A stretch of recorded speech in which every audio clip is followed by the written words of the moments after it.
Sorry.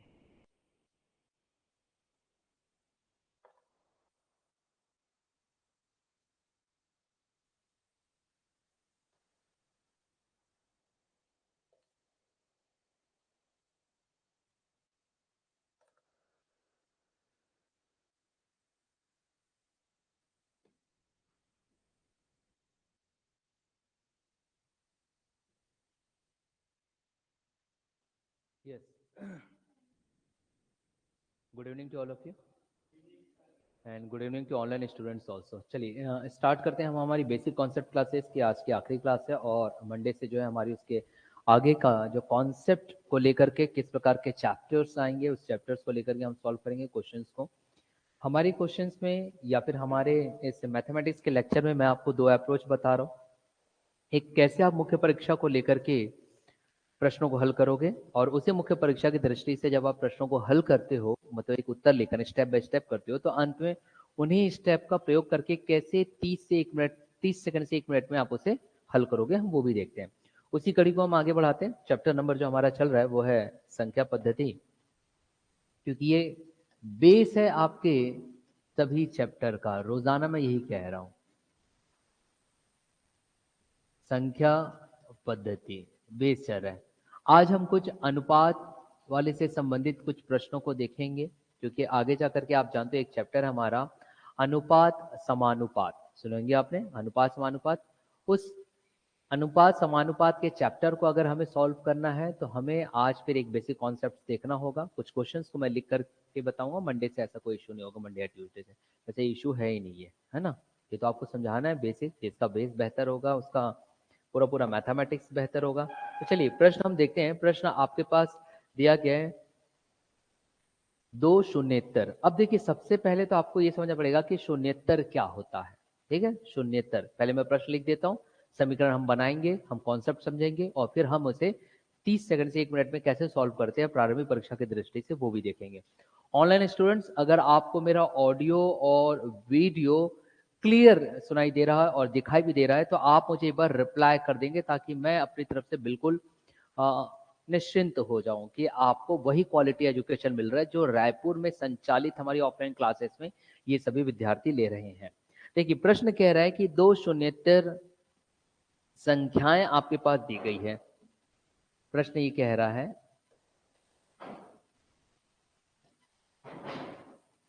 2 शून्येतर संख्याएं यहां पे दी गई है।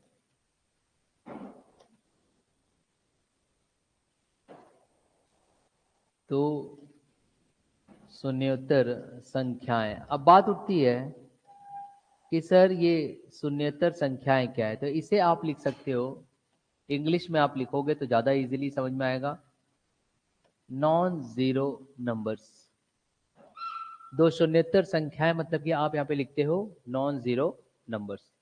ठीक, अब आगे क्या कह रहा है, ये कह रहा है कि इनका उनका अंतर, उनका योगफल तथा गुणनफल तीनों दिया गया है। क्या क्या दिया गया है, बोल रहे अंतर, फिर कह रहा है उनका योगफल, योगफल, और कह रहा है कि इनका गुणनफल।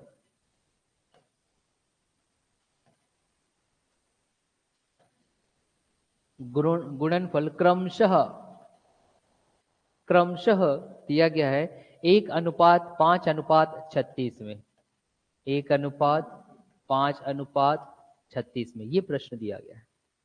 अब वही कह रहा है कि तद अनुसार उन संख्याओं का योगफल कितना होगा। मतलब कि आपको अंत में निकालना है कि 2 संख्याएं हैं तो उनका योगफल क्या होगा, अंत में ये निकालना है,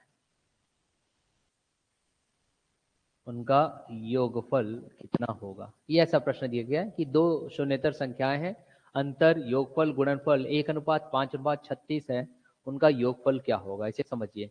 अभी तक हमने ऐसा प्रश्न हल नहीं किए थे क्योंकि अनुपात वाला आ चुका है। और क्यों ऐसा किया जा रहा है, आगे जाकर के जो चैप्टर आएगा अनुपात समानुपात, तो वहां पर प्रश्नों को कैसे हल करोगे वो भी हमें देखना होगा। तो बेसिक्स तो पहले बनाना पड़ेगा ना आपका, तो बेसिक आपको बनाया जा रहा है।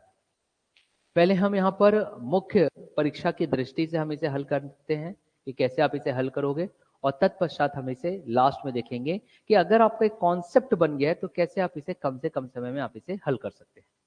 अब यहाँ पर देखिए कि सबसे पहला प्रश्न जो विद्यार्थियों के मस्तिष्क में उठना चाहिए वो यह है कि सर आपने यहाँ पे लिखा 2 शून्येतर संख्याएं, ये शून्येतर संख्याएं क्या है? तो पहले ही मैंने बताया शून्येतर संख्याएं मतलब कि यहाँ पर जो बात कर रहा है वो है नॉन जीरो नंबर की। नॉन जीरो नंबर क्यों बोल रहा है यहाँ पे देखिएगा, नॉन जीरो नंबर इसलिए बोल रहा है, कॉन्सेप्ट यहाँ समझिएगा, क्योंकि यहाँ पर सब चीज अनुपात में दिया गया है, अनुपात में दिया गया है। अगर मान लीजिए वो दोनों नंबर या दो संख्याएं अगर नॉन जीरो ना होता, मतलब जीरो भी हो सकता था, और यदि जीरो होता और वो अनुपात में है, जैसे कि उदाहरण के तौर पर अगर मैं बात करूं, मान लीजिए 2 ए और ये बी, अगर वो ऐसा नहीं कहता, कंडीशन उसने क्या कहा, कंडीशन, ये कोलोन बनाना पड़ता है हमको कंडीशन रखने के लिए मैथमेटिकली, वो बोल रहा है A not equal to zero और B not equal to zero. बेटा ये मैथमेटिकल तरीका है लिखने का, इसे अच्छे से समझिएगा, इसी से ही हमें मार्क्स मिलते हैं। हर विषय के लिखने का तरीका अलग होता है ना। कहीं पर आप संदर्भ लिख रहे हो, कहीं अंत में आप अपने स्वयं के कंक्लूजन लिखते हो, बीच में फिर आपको जो भी लिखना है सब्जेक्ट वाइज, वैसे मैथमेटिकल तरीका है। तो बोल रहा है कि अगर आपने दो संख्याएं लिए हैं ए और बी, तो वो क्या है, शून्येतर है, मतलब कि A not equal to zero और B not equal to zero. ऐसा उसने क्यों लिखा, ऐसा उसने ये लिखा, ये बताना चाहता है, क्योंकि भाई आपका प्रश्न तो ऐसे भी हल हो जाएगा, यदि दो शून्येतर संख्याएं ना लिखे तो भी हल है, लेकिन बेटा वो लिखा इसलिए कि यदि आप वो नहीं लिखता और आप जीरो मान लेते, तो अब आप मुझे बताओ यदि ए भी जीरो हो जाए, बी भी जीरो हो जाए, तो आप इसका मान क्या रखोगे? क्या ये संभव हो पाएगा?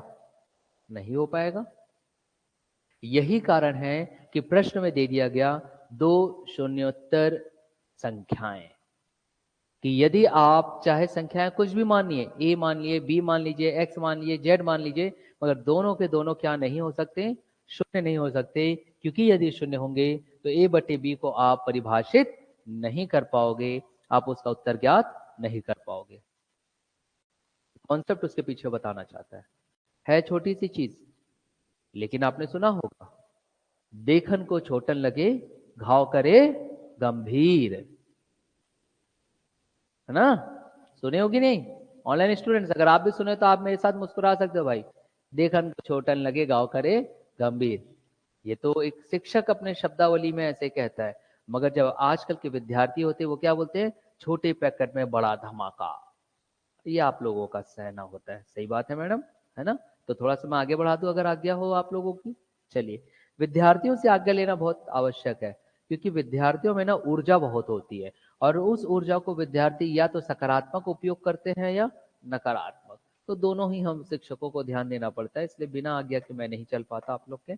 तो चलिए भाई हल करते हैं। पहले तो हम इसे हल करेंगे बेटा किसके आधार पर, हमारे मुख्य परीक्षा की दृष्टि से। तो मुख्य परीक्षा की दृष्टि से आप क्या लिखोगे भाई, माना कि या सिंस दो शून्येतर संख्याएं, आप पूरा लिखोगे, मैं इन शॉर्ट लिखता हूं, दो शून्येतर, या फिर आप नॉन जीरो नंबर, या फिर जैसा भी आप लिखना चाहो, दो शून्येतर संख्याएं, दो शून्येतर संख्याएं। अब बेहतर है आप ऐसा लिख दो, ए और बी। और बेहतर मार्क्स लेना चाहते हो बेटा तो आप ऐसा लिख सकते हो, ये देखिए कॉलम बनाओ, where a not equal to 0 and b not equal to 0। शायद अब इसके पीछे कॉन्सेप्ट आपको समझ में आ गया होगा कि मैं ऐसा क्यों लिख रहा हूं। समझ में आ गया ये कॉन्सेप्ट, ऐसा क्यों लिखा जा रहा है सबको? ऑनलाइन स्टूडेंट्स कोई डाउट हो तो जरूर पूछिएगा। क्या समझ में आ गया? A not equal to zero, B not equal to zero क्यों किया गया? ठीक। अब उसके बाद क्या बोल रहा है, मैंने बताया था बेटा प्रश्नानुसार, है ना, प्रश्नानुसार, या फिर इन शॉर्ट आप उसे क्या लिख सकते हो बताइए, according to question, according to question. तो आप यहां पे लिख सकते हो अकॉर्डिंग टू क्वेश्चन, कॉमा करें, इसके नीचे से लिख सकते हैं अकॉर्डिंग टू क्वेश्चन। क्या आएगा बेटा, देखो अंतर ए ऋण बी, कोष्टक चाहो तो आप बंद कर सकते हो, फिर अनुपात योगफल ए धन बी, फिर अनुपात गुणनफल ए गुणित बी, ऐसा लिख सकते हो। और ये पूरा बराबर किसके हैं, तो ये बराबर आपके पास दिया गया है 1:5:36 के। ये है प्रश्नानुसार। समझ में आया? अब अगर आप एक लिंक बैठाना चाहते हो, एग्जामिनर से बहुत अच्छे मार्क्स गेन करना चाहते हो, तो आप इसे लिख सकते हो समीकरण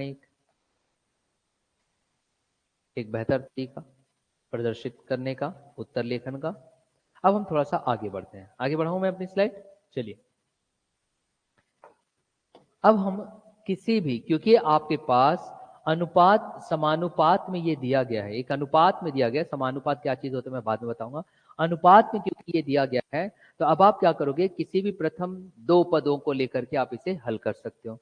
अगर मैं किसी भी प्रथम दो पदों को लूं, जैसे कि ये दो पद, यहां देखिए, इन दो पदों को लूंगा तो उसको बराबर करूंगा 1:5 के। समझ में आ रहा है? क्यों? क्योंकि एक समीकरण प्राप्त होगा मुझे। क्या प्राप्त होगा? एक समीकरण प्राप्त होगा। वैसे ही अगर हम चाहें तो अगले टर्म में फिर उसे सॉल्व करने के लिए और लास्ट के दो को लेंगे तो इन दोनों के बराबर करेंगे। क्लियर हुआ ये चीज? अब अगर ऐसा किया जाए तो कैसे लिखा जाए मैथमेटिकली, उसे हम देखते हैं। मैथमेटिकली आप ऐसा लिख सकते हो, यहां पर ऐसा आपने एक साइन बनाया, एरो, मतलब कि implies that you are changing the line. आप लाइन पंक्ति को बदल रहे हो और एक समीकरण का निर्माण कर रहे हो। ये एक एरो ये बता देता है। समझ में आया बेटा? तो क्या क्या बताएगा?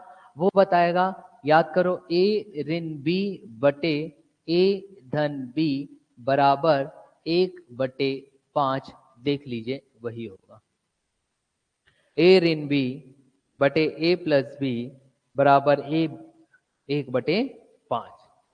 यही चीज हमने लिया, ये देखें, है ना? a ऋण b बटे a प्लस b, यही था ना? ठीक, बराबर 1/5। अब बेटा यहां से हम उत्तर निकालने की कोशिश करते हैं। उत्तर निकालने की कोशिश करते हैं, हल होगा हमारे पास। देखते हैं क्या होगा। देखो, 5 से गुणा कर दो बेटा, क्या प्राप्त होगा?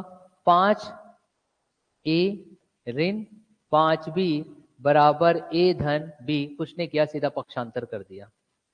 पक्षांतर कर दूंगा तो इसको यहां पे ट्रांसफर करो, इसे यहां ट्रांसफर करोगे तो a प्लस का हो जाएगा माइनस, तो 5a में से एक a जाएगा, बचेगा 4a बराबर इधर 5 ट्रांसफर होगा तो हो जाएगा प्लस, तो 5b और एक भी बन जाएगा 6b। तो यहाँ पर बेटा हमारे पास प्राप्त होगा a बटे b बराबर 6/4। अगर आप इसे लिखना चाहो तो ऐसा लिख सकते हो, a बटे b बराबर 2×3=6 और 2×2=4, 2×3=6 और 2×2=4। तो जब आपके पास ऐसे अनुपात में रहेगा तो आगे जा करके हम पढ़ेंगे बेटा अनुपात वाले विषय में। देखिए, मैं अभी आपका कॉन्सेप्ट बिल्डिंग कर रहा हूँ, कैसे लिखना है, क्या करना है, फिर हम लास्ट में उसे सॉल्व करेंगे 1 मिनट के अंतर्गत। तो अब आप इसे अलग अलग तोड़ सकते हो, ए और बी का मान लेकर के चर के तौर पर। चर क्या होता है बेटा? चर वह मान होता है, चर हम उसे कहते हैं जिसका मान हमारे पास ज्ञात नहीं होता, जिसे हमें निकालना है। इंग्लिश में आप उसे वेरिएबल कहते हो। ऑनलाइन स्टूडेंट्स ध्यान दीजिएगा, इंग्लिश में आप उसे क्या कहते हो? वेरिएबल। और हिंदी में आप क्या कहते हो? चर। स्कूल में ऐसा करते थे, स्कूल विधि याद होगा आप लोगों को। अब आप देखो, अगर आप यहाँ पे मान निकालना चाहते हो तो हम क्या कर सकते हैं? मान निकालने के लिए हम ये कर सकते थे, यहाँ ध्यान से देखिएगा, अगर मैं अनुपात हटाऊं, अगर मैं अनुपात हटाऊं तो बेटा मुझे इसे ऐसा लिखना पड़ेगा, देयरफॉर a बराबर 3x और b बराबर 2x। अगर मुझे अलग अलग करना है तो। ऐसा कैसा आ गया सर? ऐसा इसलिए आया क्योंकि ये बता रहा है कि a और b का जब हम फैक्टराइजेशन करेंगे, गुणनखंड करेंगे, तो इन दोनों में कोई एक ऐसी समान संख्या होगी जो कट चुकी होगी, तब जाके अलग अलग निकला। और वो तो कटा ही है। यहाँ पर देख लीजिए, अगर मैं उसे यहाँ पे प्रदर्शित करना चाहूँ तो ये आ जाता 3×2 और ये आ जाता 2×2। अब आप ध्यान दोगे विद्यार्थियों तो 2 और 2 दोनों में समान है उसके गुणनखंड के तौर पर, जो कैंसल होकर के 3/2 बनाया था, है ना? और इसी अनुपात को जब आप अलग अलग करते हो तो एक वेरिएबल के फॉर्म में आपको लिखना पड़ता है। यही कारण हमने a बराबर 3x और b बराबर 2x लिखा। यहां तक समझ में आया? समझ में आ रहा है ना? देखिए मैथमेटिक्स में कैसे स्टेप बाय स्टेप लिखना अभी वो सिखा रहा हूं बेटा। वहां पे कोई भी चैप्टर आ सकता है मगर लिखने के तरीका लगभग एक जैसा होता है। डिफरेंस ये होगा कि प्रश्न क्या पूछा है, निकालना क्या है, मगर कैलकुलेशन का तरीका तो एक जैसा होगा। संख्याएं तो वैसी ही आएंगी, वेरिएबल तो आपके पास वैसे ही सामने आएंगे, अप्रोच अलग हो जाता है सॉल्व करने का बस। ठीक है, तो अब यहां पर देखोगे आप तो a बराबर 3x और b बराबर 2x आ गया। तो फिर से हमारे पास समीकरण एक से कुछ ज्ञात होगा। देखो मैं आपको पहले बता रहा हूं बेटा, जब आप सॉल्व करने जाओगे तो एक आंसर शीट को आपको ऐसे ही डिवाइड करके लिखोगे तो कम स्पेस में बहुत कुछ स्थान आपके पास प्राप्त हो जाता है। ये मिटा दिया, इसकी कोई आवश्यकता नहीं। अब समीकरण एक से हमारे पास क्या क्या आया था, यहां पर प्रीवियस देख लेते हैं हम। यहां देखिए a धन b बटे ए बी, मतलब कि योगफल और गुणनफल का अनुपात लेंगे तो वहां देखो 5/36। इसका मतलब यह है कि नेक्स्ट स्टेप में हम ये लिख सकते थे फ्रॉम वन, या फिर समीकरण एक से आप पूरा लिखोगे समीकरण एक से, फ्रॉम वन, समीकरण एक से। पहली बता रहा हूं मैथमेटिक्स में स्टेप बाय स्टेप मार्किंग होती है ना। ठीक, समीकरण एक से, तो समीकरण एक से आपके पास क्या आया, यहां देखिए क्या आया आपके पास, a धन b बटे ए बी 5/36। a धन b बटे ए बी बराबर 5/36, यही आया कि नहीं? अब मान रख दो यार। यहां देखो ए बी का मान क्या है 3x प्लस 2x, क्योंकि स्टेप मार्किंग है इसलिए मैं स्टेप बढ़ाते जा रहा हूं, आपको लिखने का तरीका बता रहा हूं। तो यहां पर अगला स्टेप हमारा क्या आ जाता बेटा, हमारे अगला स्टेप आता 3x प्लस 2x बटे 3x गुणित 2x आता है ए बी। तो क्या मैं उसे लिख सकता था 6x का वर्ग लिख सकता था, 3 दूनी 6 और x गुणित x का वर्ग बराबर हमारे पास आता 5/36। क्या आता 5/36, ये चीज प्राप्त होता आपके पास। अब बेटा अब हम इसे हल कर लेते हैं ना। देखो 3 और 2 करता तो यहाँ पे क्या आता 5x/6x का वर्ग बराबर यहाँ पे आता 5/36। अब आप मुझे स्वयं बताओ बेटा, ये 5 और ये 5 चल बसे, 6 एकम 6, 6 छके 36, ये x और ये सिंगल x चल बसा। तो अब आपके पास बचा क्या, कुछ नहीं है, मतलब ऊपर 1 है। अगर मैं इसे लिखना चाहूं अच्छे से क्लियरली आपको दिखाई दे तो आप ऐसा भी लिख सकते थे 1/x बराबर 1/6, जहां पर x को यहां पक्षांतर करो, ये यहां पक्षांतर करोगे तो x बराबर क्या प्राप्त होगा 6। x बराबर क्या प्राप्त होगा 6। अब जब आपके पास x ही मिल गया है बेटा तो मुझे बताओ क्या a और b का मान ज्ञात नहीं हो जाएगा? हो जाएगा a और b का मान। अंत में उसने क्या बोला, संख्याओं का योगफल ज्ञात करने। यहां देखिए उसने योगफल निकालने बोला, मतलब कि a प्लस बी निकालने बोला है। और अगर a प्लस बी निकालने बोला है बेटा तो अब आप डायरेक्टली यहाँ पे इस तरीके से कर सकते थे, यहाँ ध्यान देंगे क्योंकि a प्लस बी तो हम लिख सकते हैं now. English medium student now लिखता है और आप चाहो तो फिर से आप सेंस लगा सकते हो कि a प्लस बी बराबर a, देखो 3x प्लस 2x मतलब कि 3x प्लस 2x, इसका मतलब होगा 5x, मतलब कि 5 गुणित x का मान 6 है बेटा, तो a बराबर कितना आएगा 30। तो देयरफॉर आप लिख सकते थे a प्लस बी बराबर 30, ये हो गया आपका आंसर। तो आप यहां पर ऐसा लिख सकते हो। ये हुआ एक मैथ्स में अप्रोच कैसे आप लिखोगे। इतना समझ में आया? यहाँ पे कोई डाउट हो तो पूछ सकते हो, ऑनलाइन स्टूडेंट्स भी बात कर सकते हैं। हाँ पूछो आप। कहाँ पर बेटा, ये इसे पूर्व का समझ में आया? तो यहां पर a और b, a की जगह मान रखा 3x, b के मान रखा 2x, नीचे a और b, तो a क्या है 3x 2 है, 3 दूनी 6, ये देखो 6 रखा। x गुणित x क्या होता है, x का वर्ग होता है ना। तो बेटा ये तो अब प्राप्त हो गया, 3 और 2 5x बटे 6x का वर्ग। फिर ये तो आपके पास दिया गया था। अब हमने कट कर दिया, हमने क्या कट किया, हमने देखा कि ये 5 एकम 5, 5 एकम 5 कट गया। फिर हम देखा 6 एकम 6 और 6 छके 36 कट गया। फिर हमने देखा कि ऊपर सिंगल एक्स है तो एक्स, और यहाँ पे एक्स का पावर 2 था तो भी कैंसिल हो गया। तो एक्स की घात 2 में से एक एक्स चला गया तो सिंगल एक ही एक्स बचेगा, इसलिए हमने रखा। ऊपर अब कुछ नहीं है, यहाँ जीरो नहीं है ना, विद्यार्थी के पास जीरो लिख देते हैं, जीरो नहीं है भैया। 2 को 2 से घटाओ, 2 एकम सॉरी 2 को 2 से भाग दो, 2 एकम 2, 3 को 3 से भाग दो, 3 एकम 3, तो 5x को 5 से भाग दो, 5 एकम होगा, ये भी एक है और ये भी एक है। तो यहाँ पर अंत में 1/x बराबर 1/6 आया। 6 को यहाँ पक्षांतर कर दिया, x को यहाँ पक्षांतर कर दिया, तो 6 बराबर x लिखो या x बराबर 6 लिखो, मतलब वही है। बचपन में पढ़ा करते थे जहाज उल्टा सीधा एक समान, पहली 3 अक्षर का मेरा नाम उल्टा सीधा एक समान, बोलो मैं क्या हूं, तब आप लोग चिल्ला चिल्ला करके बोलते थे डालडा, है ना, याद है? 3 अक्षर का मेरा नाम उल्टा सीधा एक समान, बोलो बच्चों क्या हूं मैं जो सर्दी में निकलता आपके यहाँ हूं, डालडा, है ना। तो हो गया बेटा x बराबर 6, और जहां x बराबर 6 आया हमको निकालने वाला योगफल, तो a प्लस बी बराबर 3x प्लस 2x, मान रखे 5x, x की जगह 6, a धन b बराबर 30। और कोई डाउट? अच्छा ये क्यों लिखे, वो इसलिए लगा है देवी, यहां ध्यान दो, इससे पूर्व जब ये अनुपात में था तो 6 को हम जैसे लिख सकते थे 3 दूनी 6 लिख सकते थे, क्या तो है ही फैक्टर है, उसका गुणनफल है, गुणनखंड है। तो 4 का गुणनखंड क्या है, 2 गुणित 2।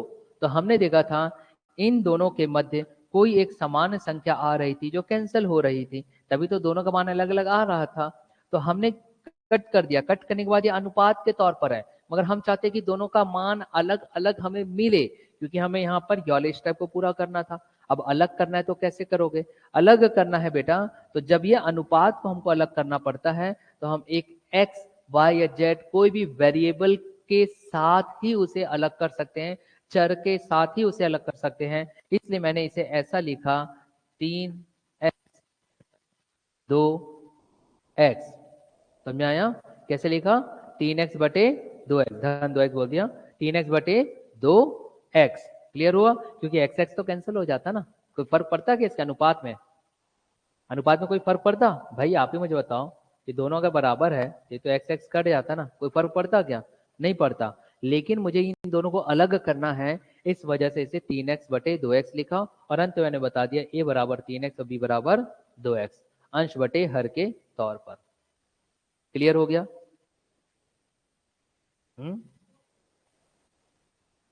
मान लेना है ना आपको, a का मान आपको अलग लेना था, b का मान अलग लेना था, ताकि मैं a धन b में रख सकता हूँ। a धन b में तो आप मान तब रख पाओगे ना जब a का मान आपके पास अलग से हो और b का मान अलग से हो, दोनों की वैल्यूज अलग अलग होनी चाहिए। तो दोनों की वैल्यूज अलग कैसे रहेगी, यहाँ पे तो हमारे पास कैसे दिया था, अंश बटे हर के फॉर्म में दिया है या फिर p बाय q के फॉर्म में दिया है, मगर इसको अलग करना है। अब अलग कैसे करोगे, तो मैथ्स ये कहता है कि आप एक कॉमन फैक्टर लो दोनों के बीच में, और कॉमन फैक्टर क्या होगा वो हमें तो पता नहीं है, तो वो कॉमन फैक्टर हमने क्या मान लिया, क्योंकि हम मान रहे हैं इसलिए हमको चर रखना पड़ता है या वेरिएबल रखना पड़ता है। तो चर हमने क्या रखा, x। अब ये अलग हो सकता है, तो a बराबर 3x और b बराबर 2x। अब अलग हो गया, अंश और हर को अलग अलग कर दिए, तब जा करके आप ये वैल्यूज रखते हो। समझ में आया? देखो मैं पहले बताया था कि अभी आपकी कॉन्सेप्ट बिल्डिंग क्लासेस चल रही, जितना डाउट है पूछो, क्योंकि यही सारा चीज आगे जाकर के पूरा एक एक चैप्टर बनेगा, एक एक चीज बनेगा। जैसे कि जब आप अन्य विषयों की तैयारी करते हो, तो जब एक रेस्पेक्टेड टीचर्स आता है उस सब्जेक्ट से रिलेटेड, तो वो आपके पास एक पूरा का पूरा सिलेबस का खांचा तैयार करके लाता है कि इतिहास में हम ये पढ़ेंगे। आपको वो बेटा मध्यकालीन इतिहास भी बताते हैं, वो आपको स्वतंत्रता के पश्चात के बाद की, जिसको मॉडर्न हिस्ट्री भी आप कहते हो, वो आपको एंशिएंट हिस्ट्री भी बताते हैं, सिलेबस बताते हैं। एक उदाहरण की मैं बात कर रहा हूँ, ठीक वैसे मैथ्स में तो हम खंड खंड पे तोड़कर नहीं बता सकते, तो हम एक चैप्टर लेते हैं, जैसे मैं एक चैप्टर लेता हूँ, उस चैप्टर में वो सभी प्रश्नों का संग्रह करता हूँ जो आगे जाकर के आपके पास एक अलग अलग चैप्टर बनेगा। जैसे कि अनुपात समानुपात अभी हम पढ़ेंगे आगे जाकर के, तो मैंने आपको बता दिया। कल हमने द्विघातीय समीकरण पढ़ा, क्योंकि द्विघातीय समीकरण से संबंधित एक अलग चैप्टर आपको दिखाई देगा।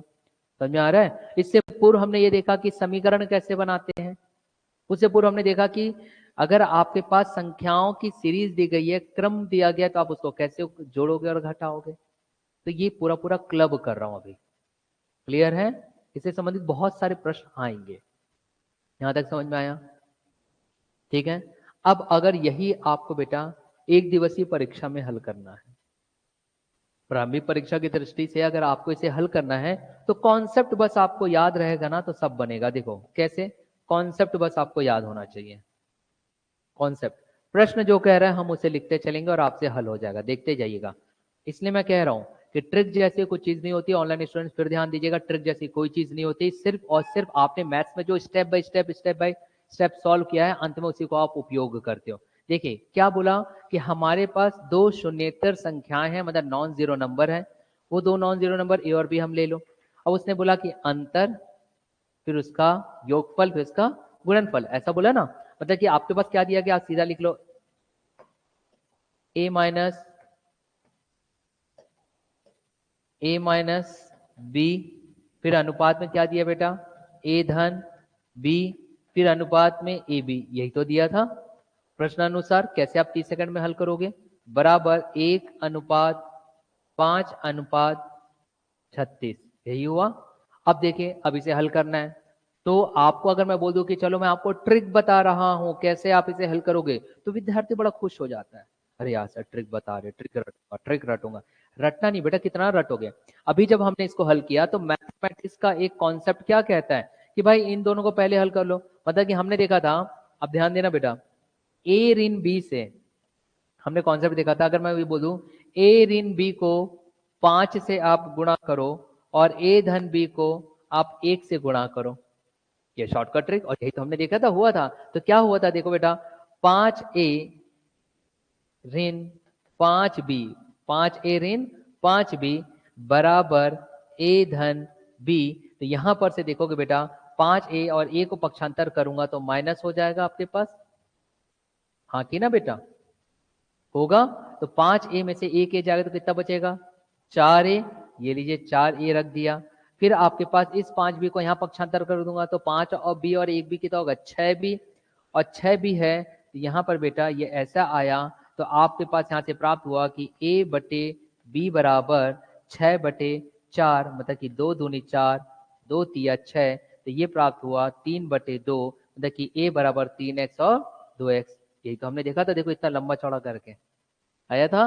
फिर हमने बोला कि लास्ट के दो ले लो। अब लास्ट के दो लेते बेटा, देखो इसी को ही ट्रिक बोल दिया जाता है, फिर विद्यार्थी बड़े खुश हो जाते हैं। यहाँ देखो लास्ट के दो को लो। अब लास्ट के दो में क्या करूंगा बेटा, अब फिर से ध्यान देना, ए धन बी का गुणा करूंगा किसके साथ, 36 के साथ, और ए बी का गुणा होगा किसके साथ बेटा, 5 के साथ। तो 36 के साथ ए धन बी को गुणा करना है, और ए बी कितना है, 3/2। तो फिर आपको बोल दिया जाता है दोनों को जोड़ दो। 3 और 2 कितने हो गए, 5 हुए। 3 और 2 कितने हो गए, 5। तो आपके पास यहाँ देखो ए धन बी मतलब कि आ गया 5, कुछ नहीं है बेटा तो आप उसको x रख लेना, ऐसा बोल दिया जाएगा, है ना। बटे कितना है, ए बी मतलब फिर बोल देंगे दोनों को आप क्या कर दो, क्या कर दो बेटा, गुणा कर दो। ए बी है बेटा, गुणा होगा तो क्या आएगा, 3 दूनी 6, तो 6x का वर्ग बराबर कितना बेटा, 5/36। ये लो उत्तर ज्ञात हो गया। ये कटा, ये 6 एकम 6 और 6 छके 36। तो x बराबर कितना प्राप्त हुआ, x बराबर कितना प्राप्त हुआ, 6। तो बेटा यहां से गुणा कर दो, बोलते उत्तर ज्ञात हो गया, है ना। उसे निकालने का बोला दोनों का योग, क्या निकाले बोला, योग। तो दोनों को जोड़ दो 6 से गुणा करके, भाई ऐसे ही बताया जाएगा। तो x बराबर 6 है, तो 3 छके 18 धन 2 छके 12 होगा। कितना होता है बेटा, जोड़ो 30। ये आ गया उत्तर, शॉर्टकट तरीका। इसी को ही फिर आप लोग कहने लगते हो कि ट्रिक बता दिए, मगर ये इतना कंफ्यूज करता, अगर डायरेक्ट बता दूं तो विद्यार्थी रटने में लग जाते हैं फिर इसी को। अरे यार इतना सारा लंबा चौड़ा लिखेंगे तो, बेटा ये मेंस का तरीका है, मुख्य परीक्षा का। मगर जब आपकी प्रैक्टिस हो जाएगी तो कैसे आप एक दिवसीय परीक्षा में हल करोगे, वो तो यही काम आएगा, यही काम आएगा ना। देखो उत्तर तो वही मिला 30 मिला, हाँ कि ना, समझ में आ रहा है ऑनलाइन स्टूडेंट्स, उत्तर कैसे मिला आपको, इन शॉर्ट मिल गया सभी चीजें। तो ऐसा ही समझना पड़ता है बेटा, ट्रिक कुछ नहीं है, शुरुआत से आखिरी तक का स्टेप जानिए और अंत में आप अपने मस्तिष्क का प्रयोग करिए, बन जाएगा सब। क्लियर हुआ? कौन सा वाला, यहां से लेके वहां तक ही उधर वाला शॉर्टकट तरीका? भाई शॉर्टकट में बोला है कि आपके पास अंतर, उसके बाद योगफल का अंतर, सॉरी अनुपात, फिर अनुपात गुणनफल बराबर 1:5:36। आप ये तो लिख तो लोगों ने, तो प्रश्न में दिया है, ये मैंने नहीं बनाया, ये किसमें दिया गया प्रश्न। तो मैंने बोला आप सीधा क्या करो, शुरुआत के दो को लो, शुरुआत के दो को लूंगा बेटा तो क्या आएगा, यहां देखिए ए ऋण बी और ए धन बी। मैंने बोला इस ए ऋण बी और ए धन बी में आप क्या करो, ए ऋण बी को 5 से गुणा कर दो, यही तो बोला, उल्टा करो, और ए धन बी को किससे गुणा करो, इधर 1 से। तो इसको 5 से गुणा करूंगा तो 5 एकम 5 मतलब 5 ए ऋण 5 बी आ गया। ए प्लस बी को 1 से गुणा करूंगा तो ए प्लस बी ही प्राप्त होगा। अब बेटा 5 ए को में से ये ए को यहाँ पक्षांतर करूंगा तो प्लस का माइनस होगा, तो बचेगा 4 ए आ गया। इसको माइनस को यहाँ ट्रांसफर करूंगा तो प्लस हो जाएगा, तो 5 भी और प्लस भी क्या होगा, 6 भी, ये 6 भी आ गया, 2 2 4 2 तिया 6। तो ए बी को यहाँ ट्रांसफर कर दिया तो ए बटे बी बराबर 3/2। तो मैंने बोला अब आपको अंत में इन्हीं को जोड़ना है, तो 3x प्लस 2x, ये भी छोड़ो, फिर हम लास्ट के दो को लो। मैं बोला तो ए धन बी को गुणा करोगे किसके साथ, अगर गुणा करना चाहो तो ए धन बी किससे गुणा होगा बेटा, यहाँ देखो 36 से, और ए भी किससे गुणा होगा 5 से। वो भी नहीं करना है तो आप सीधा लिख दो, दोनों को जोड़ दो, 3 और 2 कितने हो गए 5, तो 5x रख दिया क्योंकि अनुपात में था, बटे में ए भी था, देख लो ए भी मतलब कि 3 दूनी 6, एक्स दोनों में अलग अलग आएगा, 6x का वर्ग ये आ गया, बराबर 5/36 है तो पहले से दिया हुआ था। अब आपने क्या किया, 5 5 से चल बसा, x x से चल बसा, सिंगल x बचा बेटा, यहाँ पे सिंगल x बचा, और ये 6 एकम 6, 6 6 के 36, तो ये x बराबर क्या प्राप्त हुआ 6। अब x बराबर 6 प्राप्त हुआ, मतलब 3 गुणित x कर दो तो 3x क्या होगा 18, 2 गुणित x करूंगा तो 12, दोनों को जोड़ दोगे तो क्या प्राप्त होगा 30। क्लियर हुआ? 30 सेकंड में आपका प्रश्न बन जाता है बड़े से बड़ा। समझ में आया? लिख लो अगर जो भी लिखना हो जल्दी फास्ट, फिर उसके बाद में दूसरे इसी कॉन्सेप्ट में, अनुपात वाले कॉन्सेप्ट में एक और क्वेश्चन बताऊंगा आपको, ताकि माइंड में कुछ क्वेश्चन बैठ जाए। जल्दी लिख लीजिए फास्ट।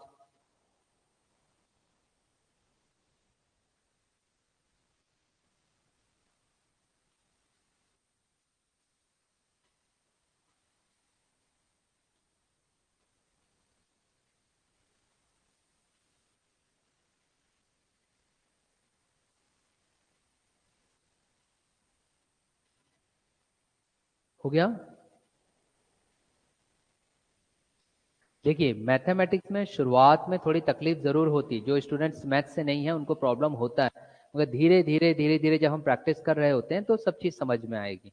इसलिए तो अभी थोड़ा स्लो चल रहा हूँ ना, मुझे मालूम है एक अगर मैं बहुत फास्ट करूंगा तो जो विद्यार्थी मैथ से नहीं है ना, उनको ऐसा लगता है यार तार ना कौन बैठी गणित के, है ना, तो बैठते नहीं विद्यार्थी, तो इंटरेस्ट लाना पड़ेगा। आगे बढ़े सर। ऊर्जा से भरपूर होना चाहिए, गणित जब भी पढ़ो ना तो ऊर्जा से भरपूर हो, एकदम ऊर्जा झमाझम ऊर्जा होनी चाहिए, और ऊर्जा नहीं है बेटा तो ऊर्जा लेकर के आओ घर से, है ना, लेकिन ऊर्जा के साथ बैठो, ऊर्जामान होना चाहिए गणित का विद्यार्थी, अन्यथा परेशानी हो जाती है। चलिए अगले प्रश्न की ओर हम चलते हैं, ताकि आपको कॉन्सेप्ट बिल्डिंग में कोई परेशानी ना हो, और मुस्कुराता चेहरा लाओ। पहले ही बोला सबके चेहरे कैसे होने चाहिए, मुस्कुराते। देखिए ऑनलाइन स्टूडेंट्स कितने खुश रहते हैं, चेहरा भला ही नहीं दिखता है, भाव की बात है। हम एक दूसरे को देख करके ऐसे खुश होते हैं, हम उनको देख रहे हैं वो हमें देख रहे हैं ऑनलाइन, तो आप लोग भी एकदम मुस्कुराइए बेटा, क्योंकि आप कहाँ हो, तो राज्य में हो। ठीक, तो चलिए प्रश्न हम देखते हैं, एक और प्रश्न जो आप इसी कॉन्सेप्ट को लेकर के हल करेगा। मैडम सुमन, चेहरे में मुस्कुराहट लाओ बेटा, एकदम क्लोजअप वाली। ठीक, क्लोजअप वाली मुस्कुराहट अच्छी रहती है, पूरी दांत दिख जाता है कौन ब्रश किया है नहीं किया है, इसलिए हम कहते हैं ना। चलिए अगला प्रश्न कह रहा है 3 धनात्मक संख्याओं में, ऐसा कह रहा है। देखिए गणित में हर एक शब्दावली का एक अलग फर्क पड़ता है बेटा। बताया ना, शून्येतर वाला इतना बड़ा कॉन्सेप्ट था, दिख छोटा सा रहा था। तो यहाँ पर हम लिखेंगे, आपका प्रश्न कह रहा है कि 3 धनात्मक संख्याओं में, यहाँ समझिएगा ऐसा ये क्यों कह रहा है, ये हम बताएंगे अभी कॉन्सेप्ट, पहले आप समझिए। 3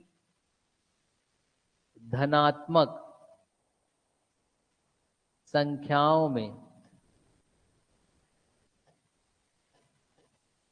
3 धनात्मक संख्याओं में ऐसा कह रहा है, पहली तथा दूसरी का गुणनफल, पहली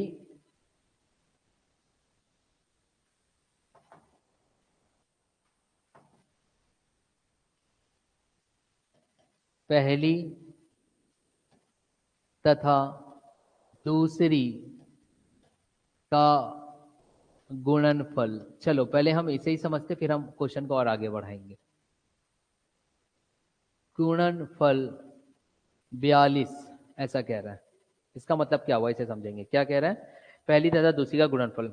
तो पहले तो बेटा हम देखो, प्रश्न को पढ़ते पढ़ते हम इक्वेशन भी बनाने लगेंगे। मैथमेटिक्स में अगर आपको किसी भी एक दिवसीय परीक्षा में बहुत अच्छे अंक अर्जित करने हैं और फास्ट कैलकुलेट करना है, तो जैसे जैसे गणित को पढ़ते जाओ उसका इक्वेशन बनाते जाइए, उसका समीकरण बनाते जाइए, तो आपको ज्यादा समय नहीं लगेगा। समझ आ रहा है। तो कैसे, अभी मैंने सिर्फ एक लाइन लिखा, इस एक लाइन से हमारे पास क्या क्या जानकारी है उसको मैथमेटिकली आप लिखना चालू करिए। मैथमेटिकली अगर लिखना मैं चालू करता हूं तो देखिए क्या हमें प्राप्त होता, फिर हम मेंस मुख्य परीक्षा के हिसाब से देखेंगे। बोल रहा है 3 धनात्मक संख्याओं में, तो पहला तो आपके पास माइंड में क्लियर होना चाहिए कि सर ये 3 धनात्मक संख्याएं मतलब क्या है, क्यों ऐसा इसने ये बात कहा। क्या कह रहा है, 3 धनात्मक संख्या, ऐसा इसने क्यों कहा सर, क्या बात है इसमें। इसका कारण यह है बेटा कि अगर मान लीजिए 3 धनात्मक संख्या, इसलिए बोला कि जब आप इसका अंतर निकालोगे, जब आप इसका अंतर निकालोगे या फिर जब आप उसको गुणा करोगे, अंतर धनात्मक है बेटा, पॉजिटिव है, तो उसका रिजल्ट भी हमारे पास क्या आएगा, पॉजिटिव आएगा, है ना, पॉजिटिव आएगा। अगर आपका कहीं मान लीजिए a का वर्ग आ जाए, b का वर्ग आ जाए, मान लीजिए अगर द्विघाती समीकरण प्राप्त होता है तो चर का जो मान अगर 2 आते हैं, एक प्लस में आता है और एक माइनस में आता है, तो आपको उत्तर क्या लेना होगा, प्लस वाला। ये बताना चाहता है, समझ में आया। इसलिए हर किसी का अपना महत्व है बेटा जब आप गणित को हल करने जाओगे तो। क्लियर हुआ इतना 3 धनात्मक संख्याओं का। अब उसके बाद क्या बोल रहा है, पहली तथा दूसरी का गुणनफल। पहली तथा दूसरी का गुणनफल मतलब कि बेटा इन शॉर्ट मैं इसे क्या क्या लिख सकता था, देखो इन शॉर्ट सिर्फ मैथमेटिक्स समझा रहा हूं अभी। पहली मतलब कि मान लो ए, हमारे पास 3 संख्याएं हैं, हमने ए बी सी ले लिया बेटा, एक लिया ए, एक लिया बी और एक लिया सी। तो क्या बोल रहा है, पहली तथा दूसरी का मतलब कि ए गुणित बी कितना दिया गया है, 42। इसका मतलब ये है, ये समझ में आया। प्रश्न को थोड़ा और लिखते हैं, और लिखेंगे तो हम समझेंगे कि कैसे हम समीकरण को बनाते चले। फिर वो कह रहा है दूसरी तथा तीसरी का 56, वो ये कह रहा है दूसरी तथा तीसरी का 56, ठीक है, दूसरी तथा तीसरी का 56 ऐसा दे रहा है, मतलब कि इसका गुणनफल। तो दूसरी और तीसरी कौन सा हो गया, बी गुणित सी। तो यहाँ पे वो ऐसा कह रहा है बी गुणित सी बराबर 56। ये मैथ समझ में आया। फिर अंत में क्या कह रहा है, वो ये कह रहा है कि तीसरी तथा पहली का 48 है, तीसरी तथा पहली का 48। मतलब अब आप इसे क्या लिख सकते थे, तीसरी तथा पहली, यहां देखें ये है पहला और ये है तीसरा, ए गुणित सी कितना आ जाएगा 48। ऐसा प्रश्न कह रहा है। फिर वो बोल रहा है कि तद अनुसार तीसरी संख्या क्या होगी, क्या निकालने बोला उसने, टी का मान। तद अनुसार तीसरी संख्या क्या होगी ये निकालने बोल रहा है। अब हम इसे कैसे हल करेंगे इसे देखते हैं बेटा। जब कभी अगर आपके पास ऐसा हो और एक समीकरण बनता हुआ दिखाई नहीं दे रहा, देखो इससे पूर्व हमारा समीकरण बन रहा था, और याद रखना बेटा यहाँ चर कितने हैं, देखो 1 2 3, कितने चर है, ऑनलाइन स्टूडेंट्स आप भी जवाब दोगे। 3 A, B और C। अगर 3 चर है तो 3 समीकरण होना चाहिए। ये देखिए 3 समीकरण, तभी हल होगा। अगर 2 चर है तो 2 समीकरण होना चाहिए। 1 चर है तो 1 समीकरण होना चाहिए, अन्यथा आप उसे हल ही नहीं कर पाओगे। आप बोलोगे प्रश्न अपूर्ण है। समझ में आ रहा है क्यों ऐसा कह रहा हूं? कई प्रतियोगी परीक्षाओं में देखिएगा, जब एक दिवसीय परीक्षा वो देते हैं तो कई प्रश्नों में एक विकल्प रहता है कि प्रश्न अपूर्ण है। देखिएगा पूर्व में जब कई परीक्षाएं ऐसे हुए तो उसमें पाया गया है ना, क्योंकि उसमें एक ना एक डाटा नहीं रहता। तो आपको वही समझाना चाह रहा हूं बेटा कि अगर 3 संख्याएं बोला है जिसका मान नहीं मालूम तो मतलब वो 3 चर है। यदि 3 चर है तो 3 समीकरण आपका बनना चाहिए। 3 समीकरण हमारा बनता हुआ दिखाई दे रहा है। अब हम इसे कैसे हल करेंगे? इसे हल करने के लिए अब हम अनुपात वाले कॉन्सेप्ट में चलेंगे। देखिए अनुपात वाला मैं कॉन्सेप्ट बैठाते जा रहा हूं क्योंकि आगे जाकर के पूरा पूरा एक चैप्टर हमारा अनुपात समानुपात पूरा समझाना है। वो तो मुझे तो बेसिक सभी उसे बता करके चले हम। तो क्या होगा, अब अगर मुझे प्रश्नानुसार इसे हल करना बेटा तो इसे हल करके चलेंगे सीधा सीधा। पहले मुख्य दृष्टि परीक्षा की मुख्य परीक्षा की दृष्टि से अगर हम इसे हल करना चाहें तो कैसे करेंगे? देखो सबसे पहले मैं यहाँ पे लिख दूंगा हल। ठीक, अब हल के बाद हम क्या लिखेंगे? 3 संख्याएं, माना कि 3 संख्याएं, 3 धनात्मक संख्याएं, धनात्मक माना कि 3 धनात्मक संख्याएं। क्या क्या है बेटा? A, B, C। हो गया 3 धनात्मक संख्याएं। अगर आप और अच्छा अंक अर्जित करना चाहते हो तो एक कोलोन लगा करके लिख सकते हो A not equal to 0, B not equal to 0, C not equal to 0। क्यों क्यों अगर कोई पूछ दे तो क्यों ऐसा? क्योंकि बेटा शून्य का ना तो माइनस होता है ना तो प्लस होता है। शून्य ना तो माइनस होता है ना तो प्लस होता है। लिखना चाहता वो लिख सकते हो एक अच्छा अंक अर्जित करने के लिए, वो आपके ऊपर है। मैं डायरेक्ट प्रश्नानुसार बता रहा हूं। अब जब हम इसे फिर अगला हमारा स्टेप क्या होता था याद करिए, अकॉर्डिंग टू क्वेश्चन या फिर प्रश्नानुसार, ऐसे हम लिखा करते थे। याद करिए अकॉर्डिंग टू क्वेश्चन या फिर प्रश्नानुसार। अब अकॉर्डिंग टू क्वेश्चन अगर लिखेंगे तो बेटा क्या है, आप सीधा सीधा लिखते जाओ। क्या बोला? पहली तथा दूसरे का गुणनफल, मतलब कि ए बी,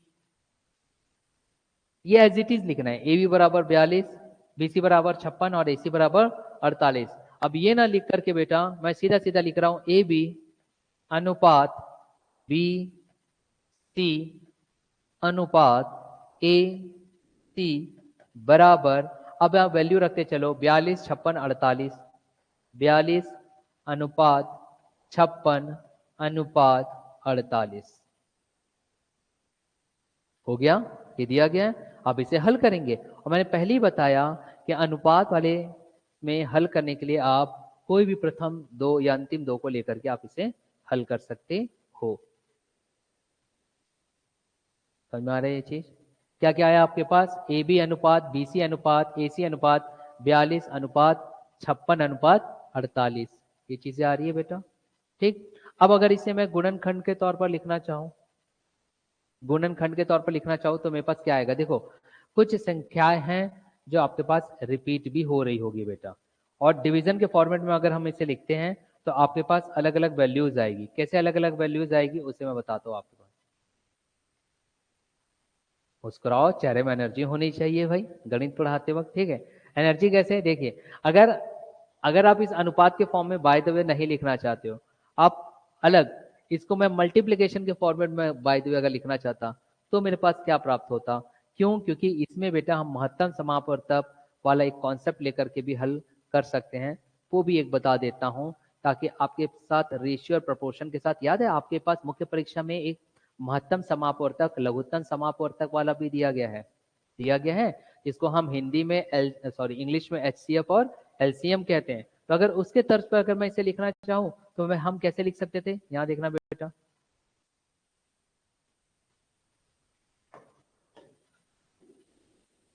ए बी बराबर 42, बी सी बराबर 56, ए सी बराबर 48, ये पहले से दिया है। गुणा करके अगर मैं लिखना चाहूं तो देखो ए गुणित ए का वर्ग, बी गुणित बी का वर्ग, सी गुणित सी का वर्ग, सब गुणा में आएगा। आ रहा है समझ में? कैसे? ए गुणित ए 2 बार गुणा होगा तो क्या होगा? ए का वर्ग। बी गुणित बी 2 बार गुणा हो रहा है तो क्या होगा? बी का वर्ग। सी गुणित सी 2 बार गुणा होगा तो क्या होगा? सी का वर्ग। इसका मतलब कि बेटा अगर मैं इसे लिखना चाहूं तो डायरेक्ट लिख सकता था ए का वर्ग गुणित बी का वर्ग गुणित सी का वर्ग बराबर आपके पास क्या आ जाता है? यहाँ देखिए 42, 56 और 48, तो यहाँ पर आ जाएगा बेटा 42 गुणित 56 गुणित 48 होगा ए का वर्ग गुणित बी का वर्ग गुणित सी का वर्ग बराबर 42 गुणित 56 गुणित 48। अब आप इसे और क्या लिख सकते थे? अब 42, 56 और 48 में अगर हम कॉमन फैक्टर देखें तो क्या क्या? कॉमन फैक्टर समझ में आता है बेटा? जिसको हम बोलते हैं गुणनखंड के तौर पर लिखना। गुणनखंड के तौर पर अगर मैं इसे तोड़ना चाहूं तो 42 हमारे कौन से पहाड़ी में आएगा बताइए? हाँ, 7 छके 42, 7 छके 42। कहाँ गया? ऑफ हो गया, चलो थोड़ी देर बाद आ जाए। 7 छके 42 और 42 के बाद क्या था बेटा? 48, तो क्या हो जाएगा? 8 छके 48, फिर क्या था आपके पास? 52 था, 52 था कि 56 था? 56 था, तो 56 को हम क्या लिख सकते हैं? 7 ही 8 ही 56, 7 8 जा 56 लिख सकते हैं ना? 7 8 जा 56। तो अब हम उसे इस तरीके से लिख सकते हैं, यहां देखिएगा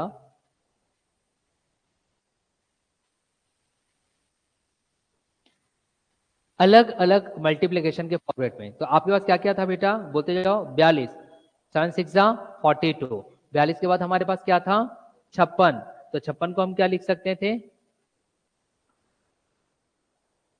7 8 56, 7 8 जा 56 या फिर 8 7 जा 56। और एक क्या था? 48, तो 48 को हम क्या लिख सकते थे? 6 8 जा 48 या 8 6 जा, जैसे भी आप लिखना चाहो। तो हमारे पास इस तरीके से प्राप्त हुआ था। यहां देखिए ए का वर्ग गणित बी का वर्ग गुणित सी का वर्ग बराबर क्या क्या था वैल्यू बेटा? पहले नंबर बोलो। 42, 42 गुणित 56 गुणित 48 ये था। अब आप देखो इसी को ही हम क्या लिख सकते थे? ए का वर्ग गुणित बी का वर्ग गुणित सी का वर्ग। यहां पे आ सकता था 7 गुणित 6, 7 8 ही 56, तो 7 गुणित 8 गुणित 6 8 जा 48, 8 छके तो 8 गुणित 6। अब यदि आप यहां देखोगे बेटा तो आगा ए वर्ग गुणित बी का वर्ग गुणित बी का वर्ग गुणित सी का वर्ग बराबर 7 गुणित 7, 7 का वर्ग आ सकता है। या फिर मैं इसे अरेंज करना चाहूं तो यहां देखेंगे बेटा 6 का वर्ग गुणित 7 का वर्ग गुणित 8 का वर्ग होगा कि नहीं? ए वर्ग गुणित बी का वर्ग गुणित सी का वर्ग बराबर 6 का वर्ग गुणित 7 का वर्ग गुणित 8 का वर्ग दिया हुआ है, बस हमने उसे अरेंज कर दिया। अब उसने निकालने क्या बोला था? क्या फाइंड करने वाला था? तीसरी संख्या। ध्यान दीजिए क्या निकालने बोला है? तीसरी संख्या निकालने बोला है बेटा। और दोनों ही तरफ आपके पास वर्ग आ रहा है, तो आप इन शॉर्ट अभी सिर्फ समझ करके चलो, क्योंकि जब मैं आपको अनुपात वाला चैप्टर बताऊंगा ना तब उसमें पूरी चीज बताऊंगा कि कौन सी चीज ऐसे क्यों कट रही है, ऐसा क्यों हो रहा है। अभी आप एक बेसिक इंफॉर्मेशन लेकर के चलिए। रेशियो और प्रपोर्शन जो है हमारा, अनुपात समानुपात पूरा एक चैप्टर आने को है ना, तो उसके अकॉर्डिंग हम हल भी करेंगे। अब एक नॉर्मल लेकर के चलिए। अगर आपके पास इस तरीके का फॉर्मेट आता है बेटा, तो सबका वर्ग अगर मैं हटाता हूं तो मैं इसे ऐसा भी लिख सकता था ए गुणित बी गुणित सी बराबर 6 गुणित 7 गुणित 8। और यहां पर यह दर्शाता है कि आपके पास तृतीय संख्या जो है सी वो किसके बराबर है? 8 के बराबर। किसके बराबर है? 8 के बराबर। ये इसका जो पूरा जो एक प्रोसेस है वो आपके पास अनुपात समानुपात वाला, जब मैं एक चैप्टर लूंगा वहां पे पूरे बहुत सारे प्रश्नों को जब हल करूंगा और उसके बेसिक कॉन्सेप्ट पहले बताऊंगा तो वहां सब चीज क्लियर होगा। अभी बेसिक बस आप जानिए कि अगर आपके पास ऐसा आ रहा है तो आप उसे ऐसा ब्रेक कर सकते हो। समझ में आ रहा है? अभी मैं सारे चैप्टर्स का ओवरव्यू दे रहा हूं ना आपको, ठीक? तो सी बराबर क्या हो गया 8। अगर बी मांगता तो क्या लिख देते हैं 7। पहला मांगता तो क्या लिखते हैं आप 6। क्लियर हुआ बेटा? ये अनुपात के तौर पर आपने इसे लिखना चालू किया तो आपका ऐसा ज्ञात हुआ। समझ में आ रहा है? अगर कुछ चीज कहीं आपको लगे कि सर ऐसा क्यों हो रहा है, तो जब मैं और अनुपात समानुपात बताऊंगा ना तब सारा चीज स्टेप बाय स्टेप होगा, क्योंकि पूरा पूरा एक चैप्टर उसी पर है। अभी मैंने आपको ब्रेक करना बताया कि फैक्टर के तौर पर आप इसे कैसे ब्रेक करते हो, फैक्टर के तौर पर या फिर गुणन खंड के तौर पर आप इसे कैसे तोड़ सकते हो, तो उसका ये एक तरीका हुआ। समझ में आया?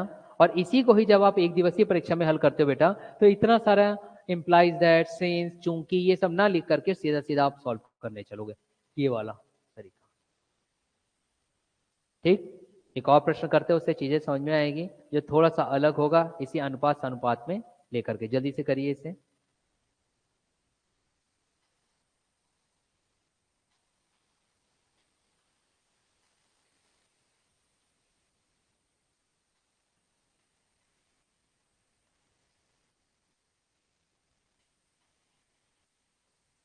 हो गया?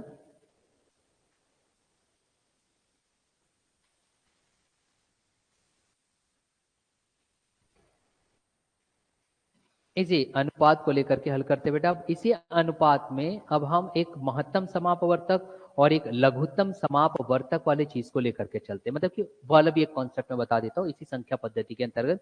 फिर तो मंडे ट्यूसडे से जब हमारा एक रेगुलर चैप्टर स्टार्ट हो जाएगा तो कोई परेशानी नहीं आएगी। पूरा पूरा अभी एक ओवरव्यू लेते हैं।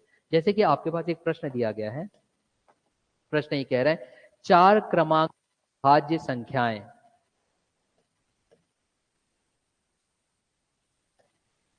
4 क्रमागत अभाज्य संख्याएं, अभाज्य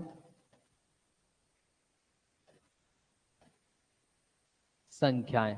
अब यहां पहले समझिए, यहां पर बोल रहा है कि 4 क्रमागत अभाज्य संख्याएं।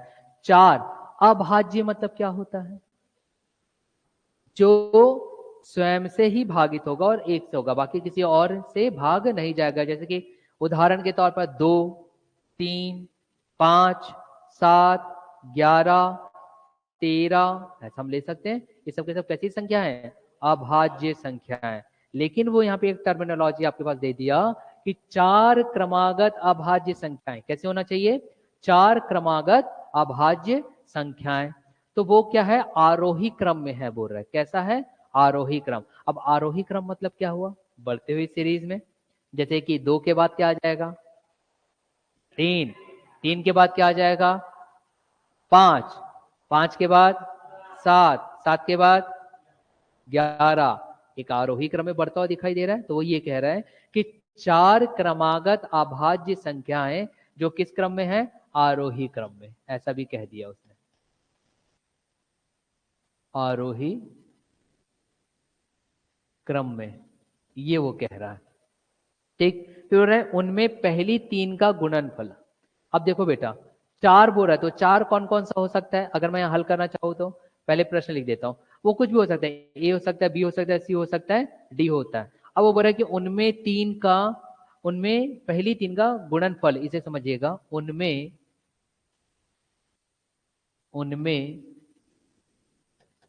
पहली 3 का गुणनफल,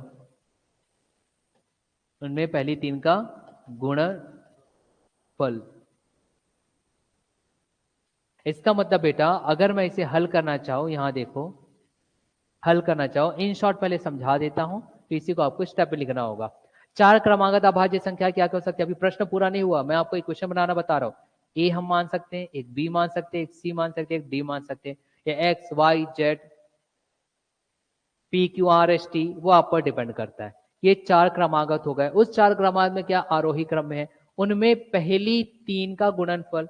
पहली 3 का गुणनफल मतलब कि अकॉर्डिंग टू क्वेश्चन हमारे पास क्या कह रहा है बेटा, ए गुणित बी गुणित सी बराबर कितना कह रहा है, पहली 3 का गुणनफल 385। 385 मतलब हम यहां पे लिख सकते थे 385। ये चीज समझ में आया प्रश्न के अनुसार? देखिए प्रश्न पढ़ करके समीकरण बनाना आना चाहिए, अन्यथा गणित नहीं हल होगा, गणित हल नहीं होने वाला। फिर उसके बाद क्या कह रहे हैं बेटा, और अंतिम 3 का गुणनफल, उसके बाद यहाँ पे लिखा है अंतिम 3 का गुणनफल। अंतिम 3 मतलब कि लास्ट 3 नंबर्स जो आपके पास रहेंगे, अंतिम 3 का गुणनफल, अंतिम 3 का गुणनफल। अब यहां देखिए अंतिम 3 का गुणनफल क्या हो सकता है, उत्तर यहां पे देखते हैं तो आ रहा है 1001। यहां समझिएगा बेटा 1001। इसका अंदर अंतिम 3 कौन सा होगा, बी सी और डी। तो आप यहां लिख सकते हो बी सी और डी का जो मान होगा 1001। ये होगा कि जो दिया है उसको लिखना सीखो पहले। फिर वो कह रहा है तद अनुसार सबसे बड़ी अभाज्य संख्या कौन सी है। सबसे बड़ी अभाज्य संख्या मतलब कि प्रश्न ये कह रहा है कि सबसे बड़ी अभाज्य संख्या बताइए,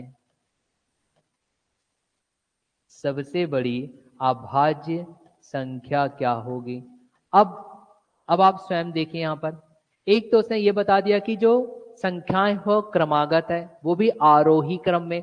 तो ए के बाद बी, बी के बाद सी के बाद डी। तो कॉमन सेंस आपका डेवलप होना चाहिए बेटा कि सबसे बड़ी संख्या क्या है, डी। क्योंकि पहले बता दिया ना वो तो आरोही क्रम में है, और आरोही क्रम में बोल दिया मतलब कि लास्ट वाला नंबर हमारा क्या होगा, सबसे बड़ी संख्या। तो यहां पर किसका मान निकालना है, डी का। इसलिए कहता हूं प्रश्न पढ़ करके उसे मैथमेटिकली लिखना आपको आना चाहिए, गणितीय तौर पर लिखना आ गया ना तो आधा सॉल्यूशन आपका यही हो जाता है। इसलिए मैं प्रश्न स्लाइड में लाकर नहीं रहा हूं, स्लाइड में अगर लाऊंगा तो आपको पूरा का पूरा प्रश्न एक साथ दिखता है, आप सभी प्रश्नों को एक साथ पढ़ना चालू कर देते हो, है ना। भले ही मैं पढ़ूंगा शुरुआत का एक लाइन, मगर विद्यार्थी पूरा पढ़ लेता, नहीं मैं तो सर से ज्यादा फास्ट हूं, होते हैं। हम पढ़ा यहाँ गणित रहे, उसके दिमाग में कुछ और गणित चल रहा होता है कि मैं घर से निकला 5:05 को, पहुंचा 5:10 को, जाऊंगा 8:30 बजे तक पहुंचूंगा, बहुत सारी दिनचर्या मेरी खराब, मस्तिष्क में कुछ और चल रहा होता है। तो सभी गणित को साइड में रख करके इस गणित को ध्यान दो आप, ठीक है। तो यहाँ पर ध्यान देंगे अभिषेक, मैं वही चीज बोल रहा हूँ, सारी गणित को हमें साइड में रखना है ना। तो आपके पास ए बी सी बराबर 385, बी सी डी बराबर 1001 निकालना डी है बेटा। इस क्षेत्र में हम क्या करेंगे। अब मैं एक और कॉन्सेप्ट यहाँ पे बता रहा हूं जो आपने सुना होगा, एटलीस्ट नाम तो सुने होंगे पहले कभी, महत्तम समापवर्तक। आगे जाकर के पढ़ाऊंगा मैं, मुख्य परीक्षा में भी है ये, कैसे हल करते हैं। फिलहाल एक छोटा सा कॉन्सेप्ट बस सीखो, ओवरव्यू दे रहा हूं। महत्तम समापवर्तक, जिसको इंग्लिश में कहते हैं बेटा HCF। क्या कहेंगे, HCF। और लघुत्तम समापवर्तक को आप हिंदी में क्या कहते हो, LCM, है ना। तो यहां पर हम महत्तम समापवर्तक के कॉन्सेप्ट से ये क्वेश्चन को बहुत जल्दी हल कर सकते हैं। कैसे, जब हम महत्तम समापवर्तक की बात करते हैं बेटा, तो हमारी रिक्वायरमेंट होती है कि कॉमन क्या है दोनों में, दोनों में कॉमन फैक्टर क्या है। देखो जैसे 385 को, ये तो था क्वेश्चन मैंने आपको समझाया, हल करने के लिए हम क्या कर सकते थे, मैं यहाँ पे हल करने का बता रहा हूं। आपके पास आ गया बेटा, मैं कॉन्सेप्ट ले रहा हूं कि इसका महत्तम समापवर्तक मतलब कि HCF वाले कॉन्सेप्ट से हल करूंगा इसे, तो ये हल हो जाएगा HCF, हाईएस्ट कॉमन फैक्टर, महत्तम समापवर्तक। कैसे, हमारे पास दिया A अनुपात B अनुपात C बराबर 385। अब 385 को सबसे पहले फैक्टर में डिवाइड करो बेटा, किसमें डिवाइड करो, फैक्टर में, गुणनखंड में आप इसे तोड़ोगे तो आपके पास, इसको चलो 7 से भाग दे दो, 7 पंचे 35, 38 से 35 गए, बचे कितने 5, तो 55 आया बेटा। अरे 3, 35 आया है ना, 7 पंचे 35, 38 से 35 गए कितने बचे 3, 3 और 5 कितना हुआ 35। तो फिर से क्या आएगा, 7 पंचे 35, मतलब कि 7 गुणित 55 आया कि नहीं आया। इसी कोई और क्या लिख सकता था बेटा, 7 गुणित 5 गुणित 11। कोई गुनाह कर देता कि ऐसा लिख देता, तो मैं बताइए, हाँ लिख सकते हैं, अरे 7 × 55 385, तो 55 को 11 पंचे 55 भी तो लिखा जा सकता है। हाँ हाँ बेटा,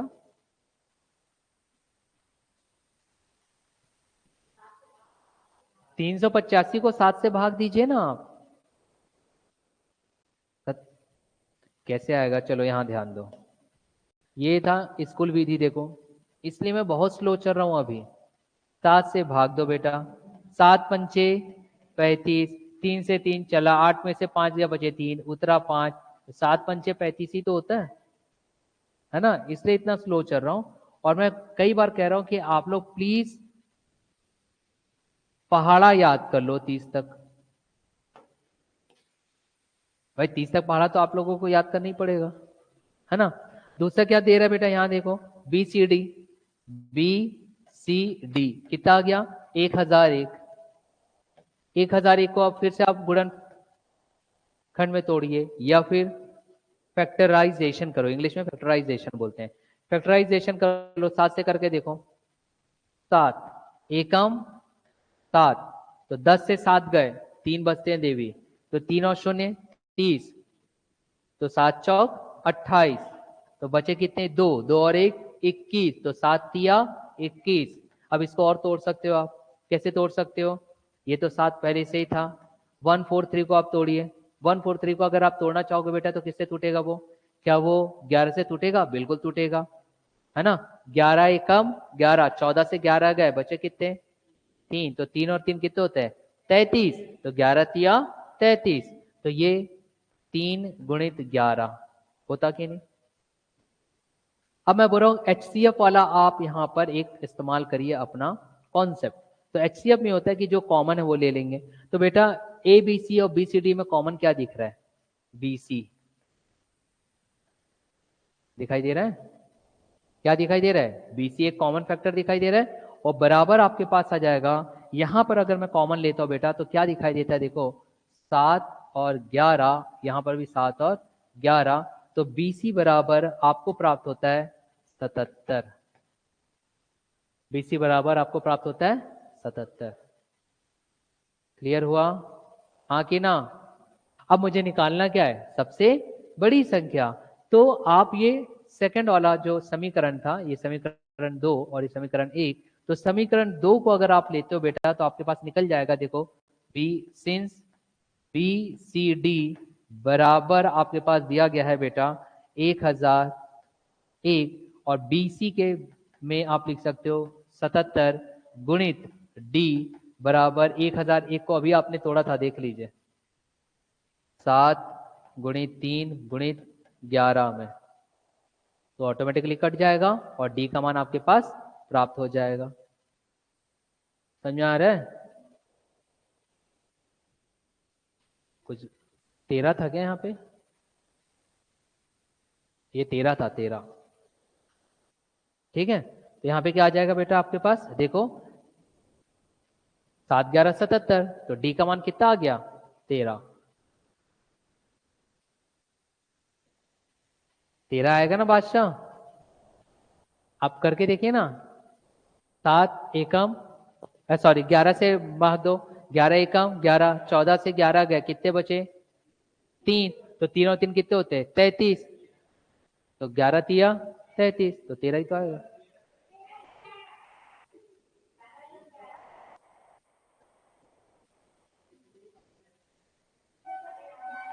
ये देखो, इसलिए बोलते हो बेटा पहाड़ा रटा करो। चलो फिर से बता रहा हूं, यहाँ देखो 143, पहाड़ा आप रटोगे तब ना पता चलेगा। देखो 11 से भाग दो, 11 एकम 11, 4 में से 1 के बचे 3, ये 3, तो 11 तिया 33,